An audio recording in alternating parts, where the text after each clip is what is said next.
देवेंद्रजी निश्चितपणे सक्षम आणि महान आहेत, तुम्ही अकार्यक्षम आहात। तुमचे उद्धव ठाकरे अकार्यक्षम आहेत।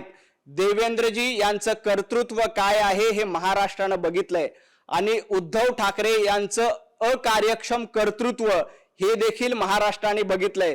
तुम्हाला आठवत असेल की 2.5 वर्षाच्या कार्यकाळामध्ये 2.5 दिवस देखील मंत्रालयामध्ये उद्धव ठाकरे आले नाहीत आणि मागच्या 10 वर्षाच्या कार्यकाळामध्ये देवेंद्रजींनी महाराष्ट्राला क्रमांक 1 चं राज्य करण्याचं काम केलंय। त्यामुळे निश्चितपणे देवेंद्रजी हे समर्थ आणि सक्षम आहेत, तर उद्धव ठाकरे हे अकार्यक्षम आहेत। तुम्ही देवेंद्रजींवर टीका करतायत, अहो शरद पवार स्वतः म्हणतायत की उद्धव ठाकरे 2.5 दिवस मंत्रालयामध्ये आले होते आणि तरी देखील तुम्हाला त्याबद्दलची लाज वाटत नाही।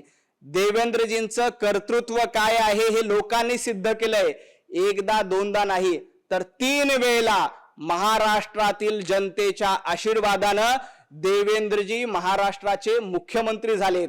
132 जागा निवडून देऊन देवेंद्रजींना जनतेने आशीर्वाद दिलेत, तर उद्धवजी ठाकरे तुमच्या नेतृत्वामध्ये 15 जागा देखील तुम्हाला मिळवता आले नाहीत। त्यामुळे देवेंद्रजी सक्षम आहेत, तर तुम्ही अकार्यक्षम आहात।